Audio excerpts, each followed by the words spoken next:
Deus bendito, Deus eterno, único Deus, nós te glorificamos nesta hora, Criador dos céus e da terra. Em o nome do Senhor Jesus, ó Pai, nós aqui estamos para sermos forjados, ó Deus, adestrados para a guerra que aí está diante de nós dia após dia. Nós queremos pedir Tua graça, queremos pedir as armas, ó Deus, queremos pedir, ó Deus, o entendimento, a compreensão, queremos conhecer o caminho da vitória, ó Pai. Por isso, Senhor, dá-nos graça, pois nós sabemos que aos olhos naturais muitas situações parecem derrota, mas diante de Ti, esta é a vitória que vence o mundo. A nossa fé, independente de circunstâncias, ó Deus, se estamos de pé ou debaixo de chuva de pedra, não importa. As Tuas considerações, pois, ó Deus, é o que viemos buscar nesta manhã, o entendimento, a compreensão. Capacita-nos, ó Deus, porque nós sabemos que sem o Senhor nós nada podemos fazer, nosso entendimento falha, nossa compreensão se torna obscurecida. Mas, Senhor, como está escrito, se Te seguirmos, andamos na luz, e na Tua luz, ó Deus, enxergamos a luz. Então, Senhor, esclarece-nos, dá-nos entendimento, abençoa a nossa compreensão nesta manhã, instrui-nos na verdade, a Tua palavra é a verdade, dá-nos a concepção real do reino dos céus, para que os nossos objetivos, ó Deus, sejam objetivos espirituais, de forma que o Teu nome seja glorificado e que as nossas próprias vidas não venham a perder-se. Por isso nos dá a Tua graça, em o nome do Senhor Jesus. Amém. Nós vamos seguir hoje na nossa última lição, acredito eu, ainda falando sobre a transgressão do meu povo.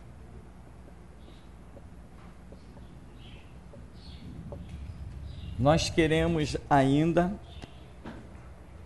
ver nos evangelhos o que seria o ápice, né? Aquele ponto alto dos fatos, que inclusive, quando nós olhamos, como diz aquele ditado, né? O fim justifica os meios. Hoje, quando nós olhamos a história de Israel, nós vemos, poxa, tudo que esse povo passou desde a saída do Egito, toda aquela história deles, tudo que eles sofreram, tudo que eles padeceram, que eles foram realmente espizinhados, arrasados, os momentos que Deus os entregou nas mãos dos inimigos, todos os horrores porque Israel passou e que ainda vai passar coisas piores. Como se poderia ainda imaginar isso? Israel ainda vai passar coisas piores do que o que a história mostra. Isso é uma coisa que nós dificilmente acharíamos palavras, que um povo pudesse passar coisas piores do que o que já se tem passado. E muitas vezes nós não temos conhecimento de tudo que Israel passou.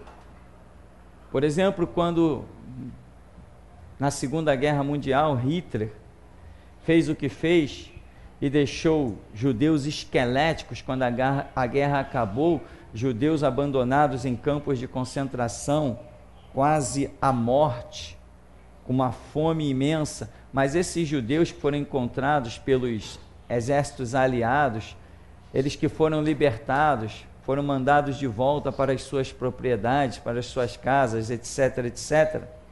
Um exemplo, por exemplo, na Polônia, quando os judeus retornaram para a Polônia, que muitos judeus moravam ali na Polônia, ao retornar lá e querer voltar para as suas casas, milhares de judeus foram assassinados pelos poloneses. E muita gente hoje fala, Hitler na besta, os alemães e tal, os assassinos, sim, mas não foram só eles os assassinos. Tanto que a grande tribulação será a vingança de Deus contra toda a humanidade, não contra um povo específico. Porque, na verdade, aquilo que a Escritura, todos pecaram. Todo mundo tem a sua parcelinha de culpa. Muita gente vive num mundo falando de justiça, mas, na verdade, não tem fome e sede de justiça. E nós sabemos que na Bíblia, pecado não é a ação somente. Pecado na Bíblia também é omissão. E o apóstolo João diz que aquele, se não me falha a memória, João ou Tiago, aquele que sabe fazer o bem e se omite, comete pecado. Então tem muita gente dizendo assim, não, eu sou salvo, eu não faço isso, eu não faço aquilo, eu não faço aquilo outro. Mas não é só isso que garante a salvação, o não fazer coisas erradas, mas também o deixar de fazer coisas certas. Isto também nos condena. Nós não fomos criados para ser inertes. Por isso o Senhor Jesus diz que bem-aventurado é o que tem fome e sede de justiça. Quando os judeus retornaram para seus lugares, seus povoados e principalmente na Polônia, milhares deles foram assassinados. Por quê? Porque poloneses já haviam invadido as suas casas. Poloneses, o judeu daqui foi levado e não volta mais, mas o cara voltou. Quando o cara voltou, essa casa é minha. Ele era morto por requisitar de volta as suas propriedades, sua casa, suas charretes, suas carruagens. Todo mundo já tinha se apossado de coisas deles. O que fazia para se manter no alto? Matava. Milhares, eu estou falando de milhares de judeus foram mortos quando retornaram para as suas propriedades, nos países dos quais eles tinham sido tirados. Então eu te pergunto, assassino foram só os alemães? Só Hitler? Não. Todo aquele que se omitiu de alguma maneira é um assassino. Hoje nós, nesse ministério, temos declarado isso. A ONU, Organização das Nações Unidas, é a maior assassina. Por quê? Tem uma questão do petróleo ali, ela se envolve. Tem uma questãozinha ali que envolve dinheiro, economia mundial, ela se envolve. Ora, lá no Egito tem um monte de cristão no corredor da morte, prestes a morrer assassinado pelos muçulmanos. Mulheres estão sendo apedrejadas até a morte em praça pública porque deu bom dia para o vizinho. Aí nos países muçulmanos, cadê a ONU? A ONU, quando fala de ONU, fala de um monte de líderes das nações de primeiro mundo. A ONU será julgada não pelo que ela faz, mas pelo que ela deixa de fazer, porque ela tem condições de fazer. Muita gente criticou quando George Bush, dos Estados Unidos, invadiu o Iraque. Muita gente criticou, disse que ele usou argumento falso, etc, etc. Pois, uma entrevista, ele falava assim, a decisão mais difícil que existiu no meu governo foi a decisão de autorizar a invasão do Iraque. E eu assistindo aquilo, eu digo, verdadeiramente, essa foi a decisão mais difícil que um homem tem para tomar. Porque ele sabia que a invasão do Iraque geraria milhares de mortes. Mas, quando nós vimos as entrevistas do que Saddam Hussein fazia no Iraque, se qualquer um de nós visse aquilo e não se sentisse indignado, não somos vivos, não tem vida em nós. Quem não queria servir o exército dele, garotos de 14, 15, 16 anos que não queriam servir o exército dele, ele mandava cortar a orelha direita, mandava cortar um dedo, mandava fazer cicatriz no rosto. E eu te pergunto, se eu fosse líder de uma grande nação, eu não teria invadido o Iraque e mandado acabar com aquilo também? Com toda a certeza da minha vida, eu teria reunido o meu exército e teria dito para ele, para agora, pois senão eu te mato. É fome e sede de justiça. Ou eu ia aceitar ver mães tendo os seus filhos arrancados dos seus braços para ir lá servir o exército? Não, esse aqui vai ser criado para ser o meu homem. Como é que dá esses terroristas aí? Não. E as reportagens foram muito claras com aquele repórter excelente, Roberto Cabrini, onde mostrou, entrevistou, traduziu coisas horrorizantes, horripilantes. Então,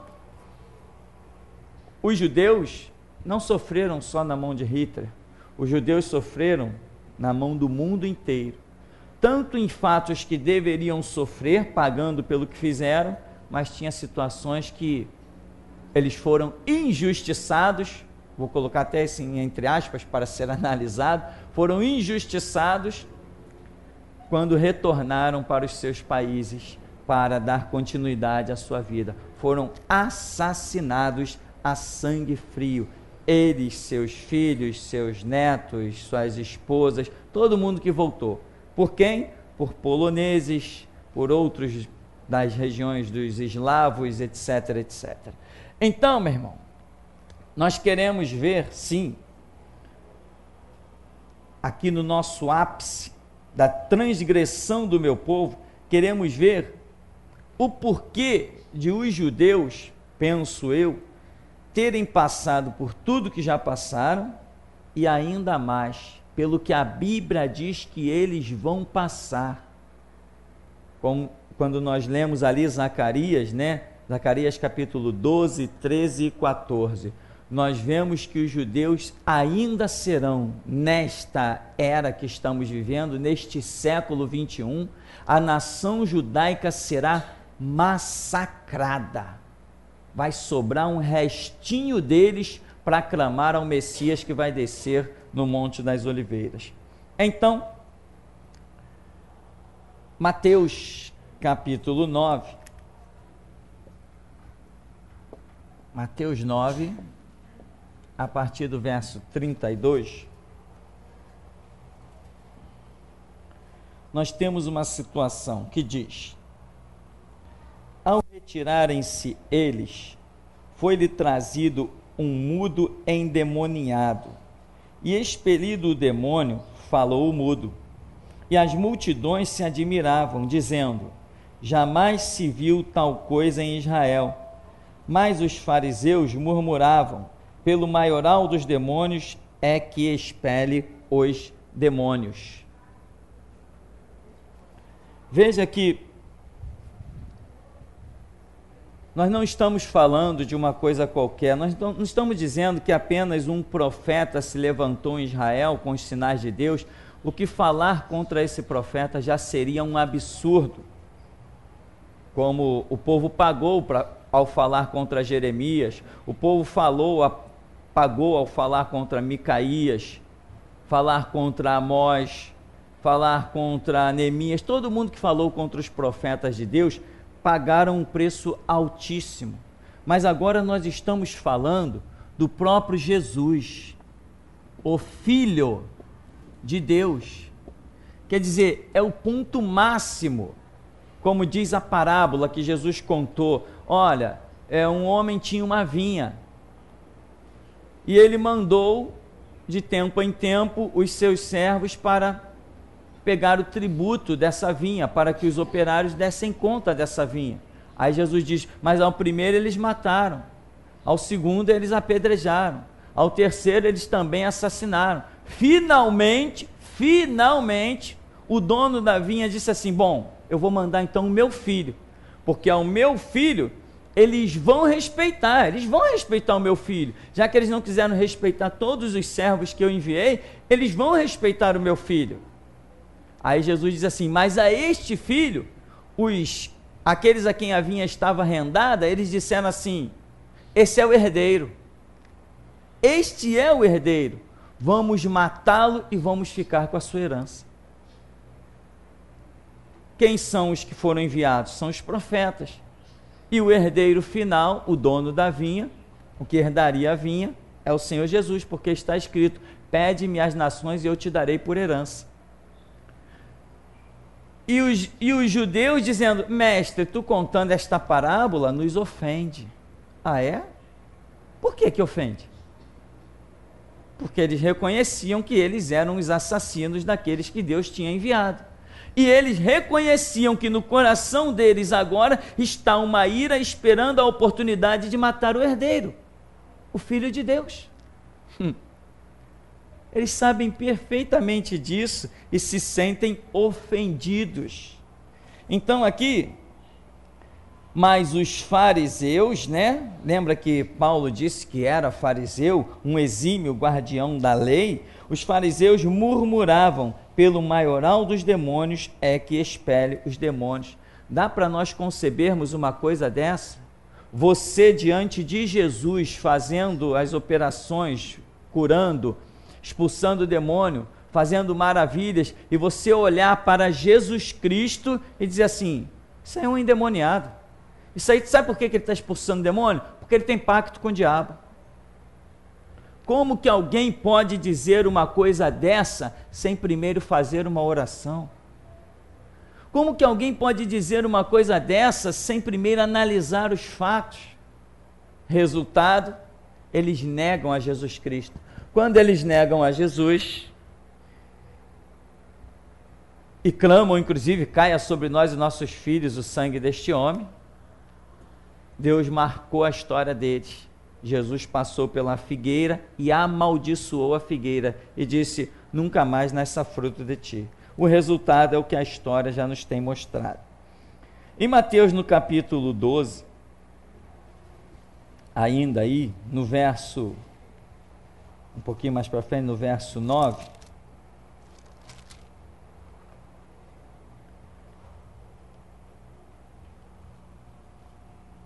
nós temos a seguinte história: o homem da mão ressequida.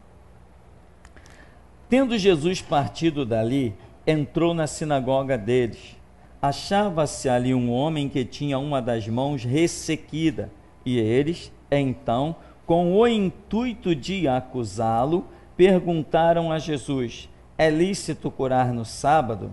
Ao que lhes respondeu: qual dentre vós será o homem que, tendo uma ovelha, e num sábado esta cair numa cova, não fará todo o esforço tirando-a dali?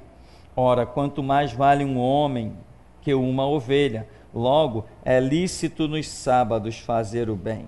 Então disse ao homem: estende a mão. Estendeu-a, e ela ficou sã como a outra. Retirando-se, porém, os fariseus conspiravam contra ele, sobre como lhe tirariam a vida.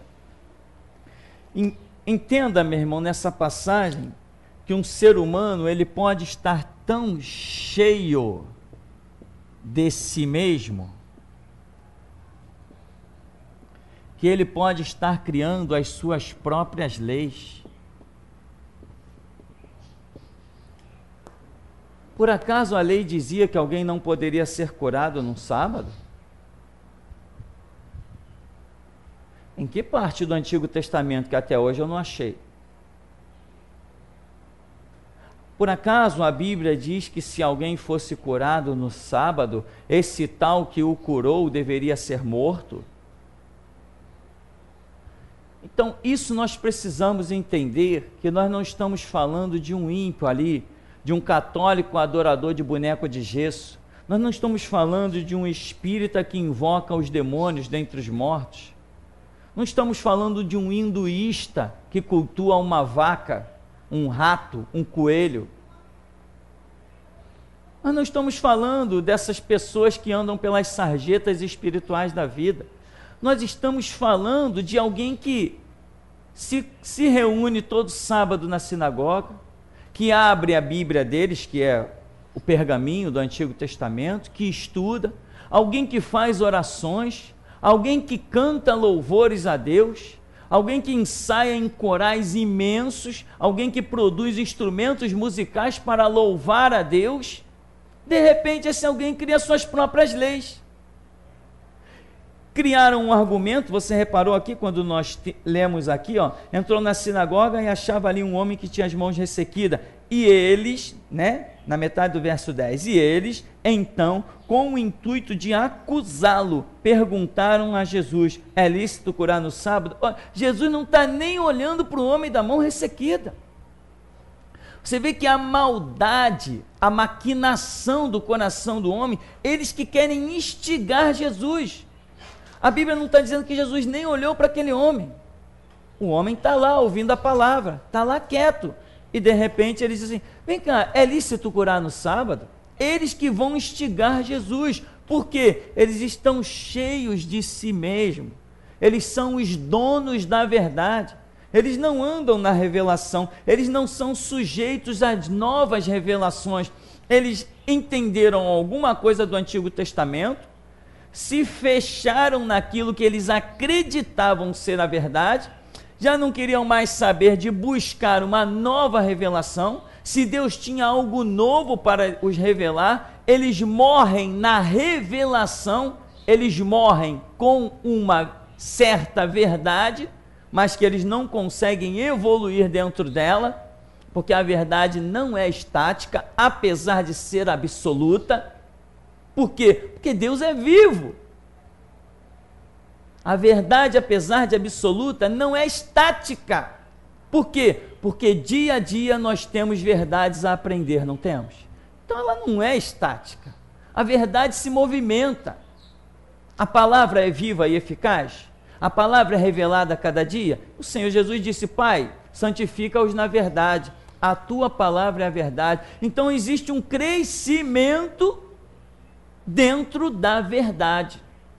E muita gente não aceita esse crescimento. Morre no primeiro degrau da verdade. E eu te afirmo, a verdade é uma escadaria infinita. Mas muita gente chega no primeiro, no quinto, no 10º degrau e para por ali. É o que aconteceu com os judeus, por isso nós estamos vendo a transgressão do meu povo, ou seja, o povo que tem pergaminho, o povo que tem profeta, o povo que tem sacerdote, o povo que tem sinédrio, o povo que tem história de Mar Vermelho, Rio Jordão, maná, codorniza, rocha jorrando água, o povo que tem história das pragas, ou seja, não interessa o que tenha na nossa vida, se nós não aprendermos a viver a cada manhã um Deus vivo e poderoso. Não interessa o que passou, meu irmão, porque ninguém tem maior passado que a nação de Israel. Ninguém tem maior passado que a nação de Israel. E, no entanto, Israel hoje não está sendo preparado para uma grande glória. Está sendo preparado primeiramente para um grande e inigualável massacre. Israel será reduzido a pó.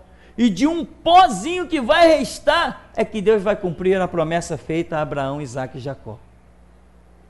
Porque ele é fiel, ainda que o homem seja infiel. Então você vê que os homens perguntam a Jesus, é lícito curar no sábado? Porque aqui diz que eles, com o intuito de acusá-lo, eles não estão preocupados em sondar aquele homem chamado Jesus para descobrir o que tem de verdade naquele homem, apesar de toda a nação estar comentando os sinais dele. Eles estão preocupados em sondar aquele homem para acusá-lo de alguma maneira. Isso é uma atitude errada. De vez em quando alguém me traz um DVD do José Luiz de Miranda Jesus, aquele maluco que diz ser a reencarnação de Jesus Cristo. Me trouxeram no tempo da fita cassete, me trouxeram fita, me trouxeram arquivos de computador, me trouxeram CDs, me trouxeram DVD. Bom, pastor, eu quero ouvir também, me dá aqui, deixa eu ouvir. O próprio Nicodemos disse assim, porventura condena a nossa lei um homem sem primeiro ouvi-lo? Não, vamos ouvir. Se ele realmente está ferindo o princípio de Deus, não, isso aí é um lixo, joga fora. Agora, aqui, Jesus vê a má intenção do coração deles, Jesus sabe que vai causar um escândalo com a atitude que ele está prestes a ter, mas Jesus não se preocupa com a causa do escândalo. E assim temos que ser nós, geração Jesus Cristo. Não interessa quem vai se escandalizar, e eu já fui argumentado diversas vezes sobre essa questão. Não, mas se você pregar isso, se você falar dessa forma, as pessoas vão se escandalizar. Eu digo assim, isso é problema meu? O que me interessa quem vai se escandalizar? Eu jamais abrirei mão da verdade, da direção do meu Deus, porque meia dúzia de panaca vai se escandalizar. Já teve um pastor que ligou para mim e falou assim, poxa, mas você pregando dessa maneira, eu tenho aqui uns CDs teus, uns DVDs, você pregando dessa maneira, você não espera igreja cheia não, hein? Eu falei assim, ué, quem foi que disse que eu estou preocupado com igreja cheia? Quando Jesus Cristo me chamou para o meu ministério, sabe quantos tinha no meu ministério? Só eu. Só eu. E ele me mandou exercer o ministério, eu sozinho. Mas a pessoa não quer exercer o seu ministério. Ela quer igreja cheia. Aqui, Jesus está vendo que vai ter escândalo. E o escândalo chega a tal ponto que diz assim, eles foram e conspiraram contra ele sobre como lhe tirariam a vida. Irmão, não esquenta com escândalo. Te preocupa se você está andando na verdade. Verdade revelada a cada manhã. Toma muito cuidado, porque o que Deus te revelou como verdade semana passada, não vai deixar de ser verdade, mas pode ser acrescentado na próxima semana. Porque isto é o que nós temos aprendido, que Deus é uma fonte inesgotável. E o que nós entendemos é que a água que jorra da fonte foi-se e novas águas surgem. Então não podemos ser pessoas estagnadas em uma revelação. Temos que buscar dia a dia a revelação. Aí eles chegam, instigam Jesus, Jesus os escandaliza, cura, e eles vão procurar como matá-lo. Eu pergunto, qual o motivo? Porque Jesus, o que Jesus fez? Curou no sábado. Tá, mas então me diga aí, cadê o crime? Ou seja, pessoas que estão tão cheias de si, tão fechadas na sua santa sabedoria, tão fechadas no seu entendimento, nas suas teologias, nos seus próprios estudos, no seu próprio eu sou, que elas acabam com todo o conhecimento que têm. Ora, os fariseus tinham conhecimento, não tinha? Tinha. Paulo se exalta dizendo, eu sou fariseu da tribo de Benjamim, um exímio guardião da lei. E nós vemos o quanto aquele homem entendia realmente de lei. Mas, ainda que uma pessoa esteja tão cheia de si, ela pode estar caminhando em total transgressão. Eu pergunto, esses doutores da lei, esses escribas que nós vemos na Escritura, esses que questionaram Jesus, esses sábios, sacerdotes, esses que o chamaram de endemoniado, mas esses que tinham os pergaminhos, esses que planejaram a morte de Jesus, esses que conferenciavam como lhe tirariam a vida, esses exímios cidadãos judeus guardiãos da lei, com todas essas belas atitudes, eles foram para o céu? Alguém que está planejando frustrar os planos de Deus, planejando matar aquele que Deus enviou, uma pessoa dessa vai para o céu ou vai para o inferno? Nós estamos falando desses cidadãos cheios da palavra, ou pelo menos da palavra escrita, mas que nós não podemos admitir que tenham herdado a glória de Deus. Que situação complicada, e muita gente não analisa dessa maneira. Hoje nós vemos pessoas dizendo, não, eu sou membro da igreja tal. E ela fala aquilo como se a vida espiritual dela estivesse estabelecida e fundamentada. Como se ela não precisasse ter uma atitude diferente. Como se muitas vezes ela não precisasse até mudar de igreja. Tem pessoas que chegam ao ponto de admitir, não, meu pastor é maçom, a minha igreja é de política, mas eu vou lá para cultuar a Deus, eu não tenho compromisso com ninguém lá. É mesmo? Que tipo de igreja é esse que uma pessoa entra e não tem compromisso com ninguém? A igreja é um órgão coletivo ou é um órgão individual? A nossa vida com Deus é individual, mas Deus não criou a igreja coletiva também? Então tem gente que se confunde, meu, e vai naufragar. Ninguém entra dentro da igreja para viver somente a sua vida. Não entra. Eu não estou aqui vivendo somente a minha vida. A minha luta aqui não é pela minha vida, a minha vida está bem ganha. Foi por isso que Jesus me chamou para onde eu estou, porque a minha vida está bem ganha. A minha grande luta a cada dia é tentar mostrar para vocês uma conduta que vai dar a vocês a vitória. Por quê? Porque a estrada que vocês têm que passar, eu já passei por ela. A ponte que vocês têm que atravessar, eu já atravessei. Eu sei como é que você faz para atravessar por ela. Os rios que vocês precisarão passar, eu já passei por eles.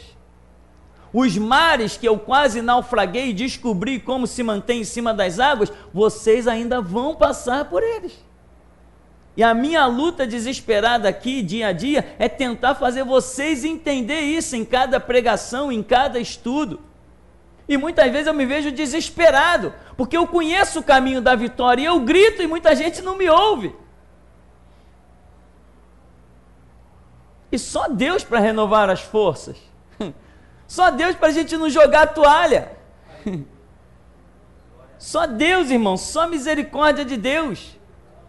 Quantas vezes eu conheço o caminho da vitória, meu irmão, anda aqui, ó, você vai ter a vitória. Não, pastor, mas sabe como é, né? Eu tenho os meus pensamentos, eu tenho a minha visão, Deus falou comigo, Deus me chamou para isso, Deus me consagrou antes do ventre da minha mãe, eu digo, meu irmão, nada disso, anda aqui que eu já passei por essa estrada, eu sei onde você pode e não pode pisar.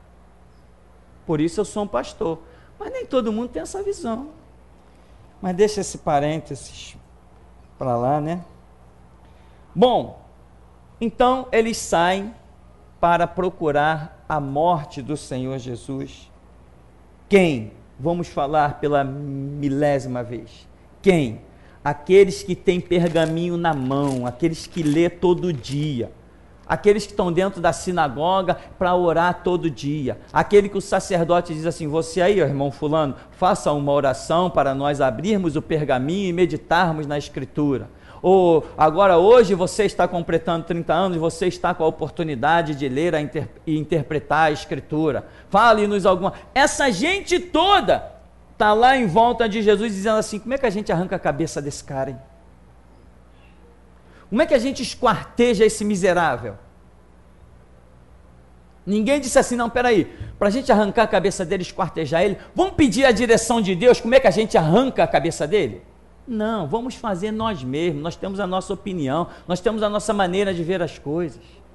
Irmão, não enxergue as coisas com os teus olhos, procure enxergar com os olhos de Deus.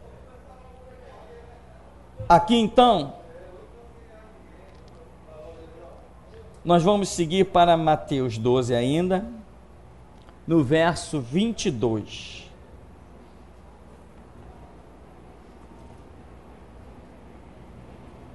Diz assim, então lhe trouxeram um endemoniado, cego e mudo, e ele o curou, passando o mudo a falar e a ver. E toda a multidão se admirava e dizia, é este porventura o filho de Davi? Mas os fariseus, ouvindo isto, murmuravam, este não expele demônios, senão por Beelzebu, pelo poder de Beelzebu, maioral dos demônios. Jesus, porém, conhecendo-lhes os pensamentos, disse, todo reino dividido contra si mesmo ficará deserto, toda cidade ou casa dividida contra si mesma não subsistirá. Se Satanás espelha Satanás, dividido está contra si mesmo. Como, pois, subsistirá o seu reino? E se eu expulso o demônio por Beelzebu, por quem os expulsam vossos filhos?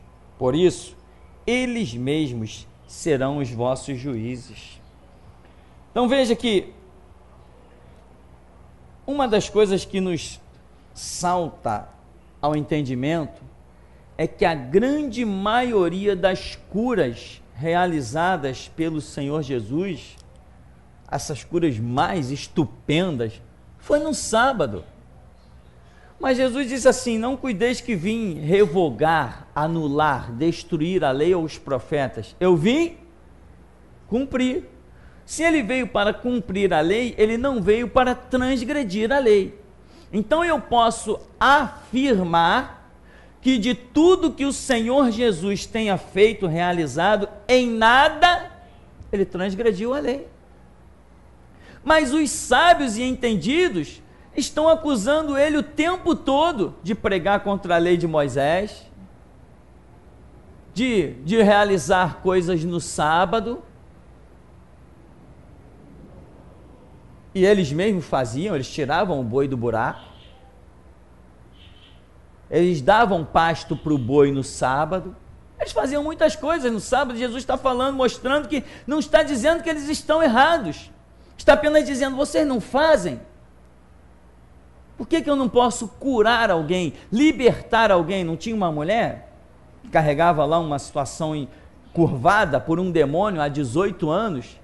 Ele não convinha libertar esta filha de Abraão, que há 18 anos é aprisionada por Satanás? Mas os homens não tinham essa visão. Eles queriam a mulher, queriam que ela continuasse curvada, possessa, endemoniada. Jesus está tentando mostrar uma outra realidade. E o que acontece? Se Jesus realizou curas no sábado, significa que ele não estava transgredindo a lei, pois ele disse que veio para cumprir a lei e não para revogá-la. Mas tem gente acusando ele, acusando injustamente, acusando do que não poderia acusar, dizendo que ele era transgressor do que não existia lei que pudesse dizer: está aqui, você transgrediu essa lei. O conceito que eles tinham do sábado é que estava errado. E essa é a realidade, meu irmão. Muita gente tem conceitos errados, e depois que você entra com a verdade, porque buscou a Deus e recebeu a revelação, muitos desses que têm conceitos errados querem o seu fim.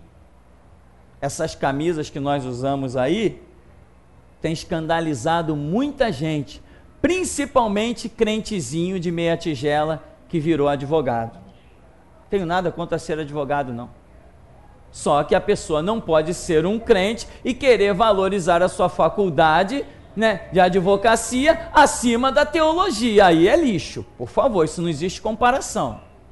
Não existe comparação de nenhuma formação do sistema da terra com relação à formação do sistema de Deus. A teologia está acima da medicina.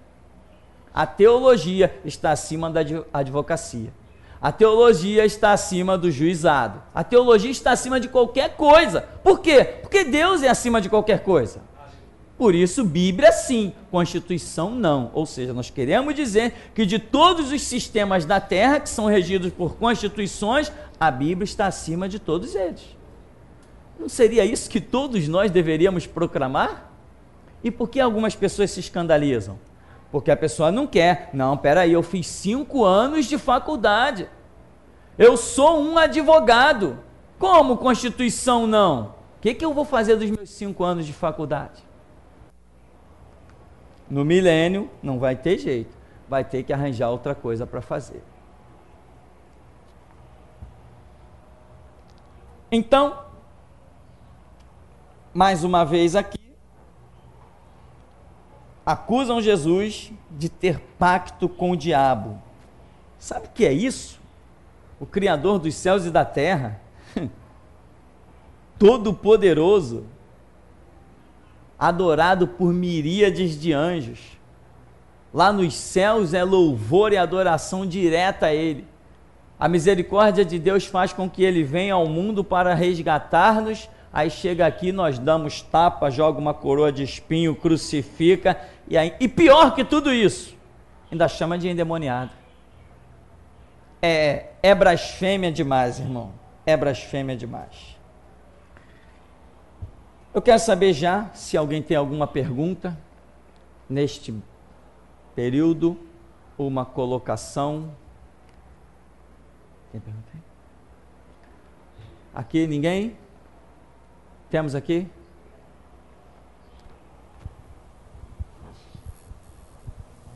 Pirani, só uma colocação, em João 8:55, é um diálogo que o Senhor Jesus vem tendo com os judeus, aí vem dizendo, vou ler assim só rápido para não atrapalhar muito, né? No 8:56, o Senhor fala assim, Abraão, vosso pai, expulsou por ver o meu dia e viu e se alegrou. Disseram-lhe, pois, os judeus, ainda não tem 50 anos e visto Abraão? Disse-lhe Jesus, em verdade vos digo que antes que Abraão existisse, eu sou. Então pegaram pedras para lhe atirarem, mas Jesus ocultou-se e saiu do templo, passando pelo meio deles, e assim se retirou. Quer dizer, Jesus está falando aqui, que ele está lembrando que lá, eu sou, ele está falando lá de quando Moisés se apresentou, né, que o Senhor fala, vou dizer quem, Faraó, quando foi libertar o povo, né? Aí ele falou, diga que eu sou. Então Jesus está demonstrando mais uma vez que ele Sim, antes, né? Exato, porque a profecia dizia assim, eis que a virgem conceberá e dará à luz um filho, e chamá-lo-ão pelo nome de Emanuel. Emanuel é uma palavra em hebraico. A tradução dessa palavra significa Deus conosco. Então, e chamá-lo-ão pelo nome de Deus conosco. Dentre tantas outras revelações bíblicas, os judeus deveriam, se tivessem estudado a Escritura, deveriam compreender que Deus enviaria o seu Filho entre eles. Alguns poucos judeus na época de Jesus compreenderam isso. Veja que Pedro dá uma declaração espantosa. Quem dizem os homens ser o Filho do homem? Tu és o Cristo, o Filho do Deus vivo. Então, quer dizer, Pedro não se escandalizou com isso.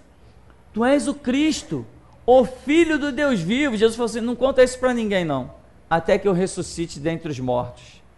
Pedro não disse, caramba, eu recebi isso, será que isso tem fundamento? Pedro não ficou em dúvida, peraí, como é que é? O meu entendimento está sendo que esse homem aí é filho de Deus? Não, isso é impossível, como? Não, ele fala com todas as letras, tu és o Cristo, o Filho do Deus vivo. Para que ele aceitasse, entendesse isso e falasse com toda a convicção, e Jesus o exaltasse, dizendo que ele recebeu realmente uma revelação do alto, uma compreensão, um entendimento daquele momento, para que isso acontecesse, era necessário um histórico.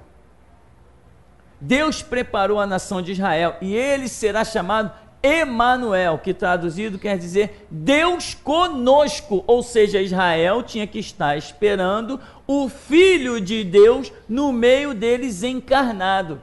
Então Jesus está dizendo assim, antes que Davi, antes que Abraão, antes que todo mundo existisse, eu sou. Para que eles levassem a mente na Escritura, no passado, e compreendessem diante de quem eles estavam. Eles não aceitaram dessa maneira, Jesus tentou outras formas. Olha, os ninivitas se levantarão contra essa geração aqui. A rainha de Sabá vai se levantar no dia do juízo contra essa geração. Por quê? Atravessou para ouvir a sabedoria de Salomão. Aqui está alguém que é maior que Salomão. Maior que Salomão? Como? Os ninivitas se arrependeram com a pregação de Jonas. Tem alguém aqui que é maior que Jonas. Maior que Jonas? Que Deus o sustentou 3 dias, 3 noites lá no ventre do peixe. Eles tinham que acordar de alguma maneira. Nos dá um sinal. Que sinal? Vou dar o sinal de Jonas para vocês. Jesus tenta despertá-los, mas eles insistem em ficar mortos na sua própria doutrina. Eles estão cheios de si mesmos, não são pessoas abertas ao entendimento, são pessoas obscurecidas no seu próprio entendimento. Então essa é uma realidade aí, em que Jesus tenta dizer, eu sou, e eles conheciam muito bem essa expressão, eu sou, se conheciam, mas ao invés de atentarem para a realidade, e pelo menos ir orar, não, eles preferem pegarem pedras e tentar assassinar Jesus ali. É uma colocação de um ouvinte que ele diz assim, chegou mesmo o fim de algumas Assembleias de Deus, Agora eles estão vendendo Santa Ceia e dizendo: enviamos sua Santa Ceia pelo correio por apenas R$300. Peça já a sua. Óleo ungido como um brinde, kit da comunhão. Sem palavras. Aí eu não tenho nem o que dizer mais. Misericórdia. Bom, alguém aqui tem mais alguma pergunta? Quer um kit? Não.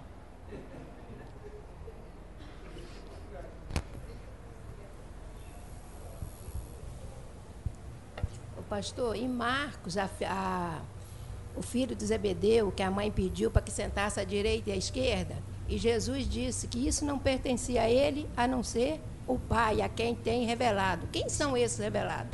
Certo. Pois é, isso aí é indefinido, né?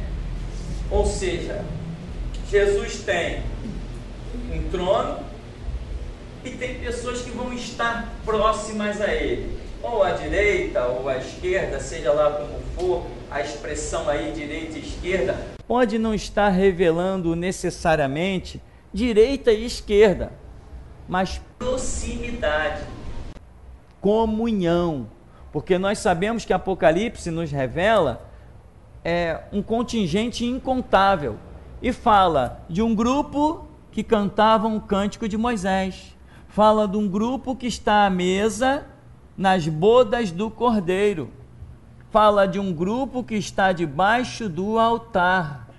É um grupo definido, não são todos que estão debaixo do altar, não são todos que cantam o cântico de Moisés, não são todos que estão nas bodas do Cordeiro, não são todos que são os 144 mil comprados das tribos de Israel que entoavam um belo de um cântico.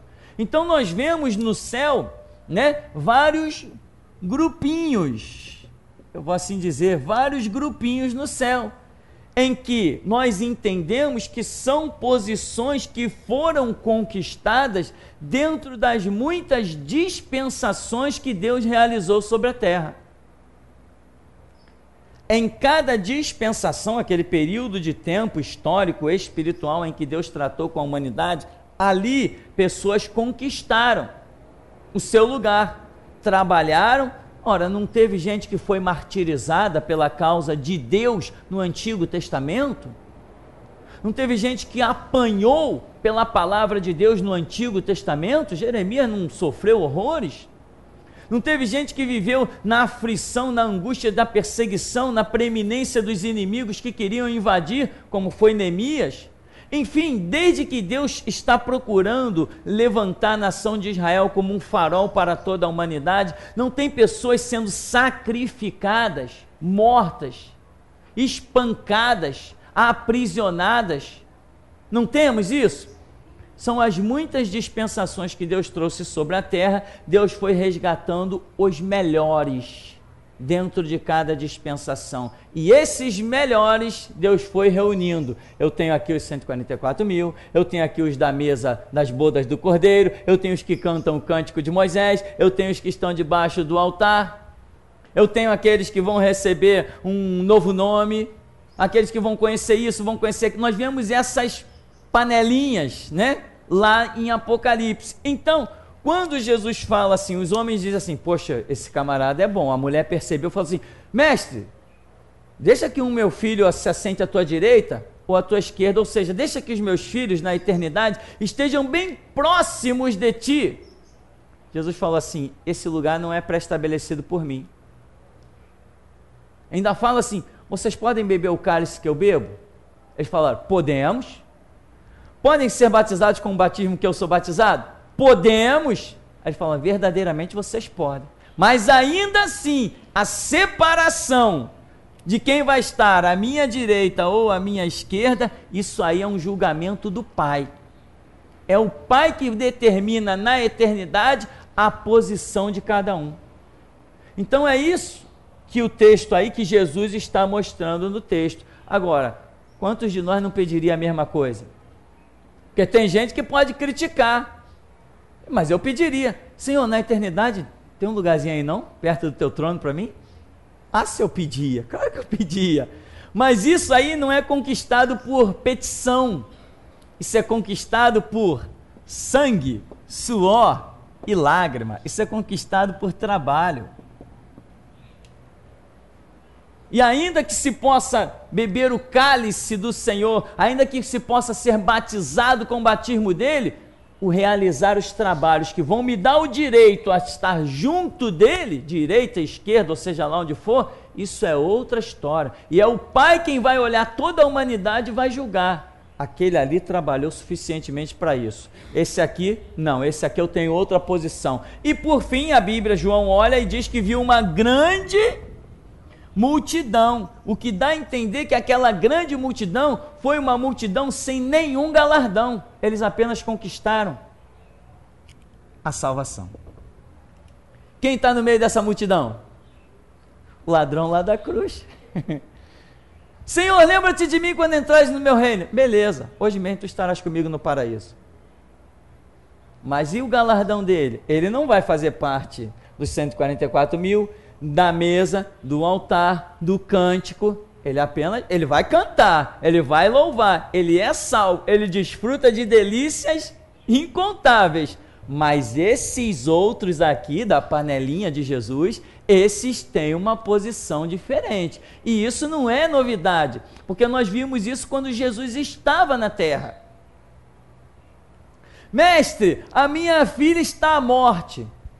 Pedro, Tiago, João, vem comigo. Ué, cadê os outros? Não eram 12? Chamou Pedro, Tiago e João, chamou 3. Cadê os outros? Vamos subir no Monte da Transfiguração, lá vai os 12. Ó, para todo mundo aqui. Pedro, Tiago, João, vem comigo.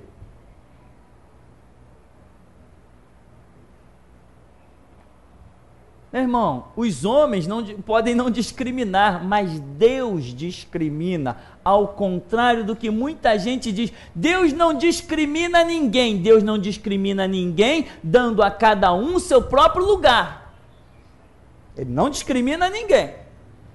Mas não penses que ele deixa de julgar a todos nós. Não, cada um terá de Deus aquilo que cada um conquistar. Tudo é graça, tudo é misericórdia, mas em tudo tem o nosso sangue, suor, lágrima, o nosso esforço e o nosso trabalho. Então esta é uma realidade. Então Jesus está dando essa lição, que estar junto dele, tinha uma multidão olhando para ele, mas nem todo mundo daquela multidão conseguia chegar naquele trono. E isso vai ser a réplica, né? A maquete disso aí vai acontecer no milênio, meu irmão. No milênio, quando Jesus Cristo estiver reinando em carne, com as marcas da cruz nele, lá em Jerusalém, uma multidão vai subir a Jerusalém, mas nem todo mundo vai conseguir tocar em Jesus.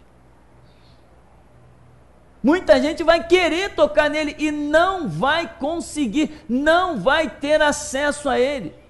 Isso foi exemplificado aqui na terra também, de tantas maneiras. Quantas pessoas quiseram chegar até Jesus e não tinha nem tanta multidão e tinha que passar pelos discípulos. Então, a direita e a esquerda é um lugar que Deus está olhando para nós e está dizendo assim: ainda tem vaga aqui à direita, ainda tem vaga aqui à esquerda, e está olhando para nós.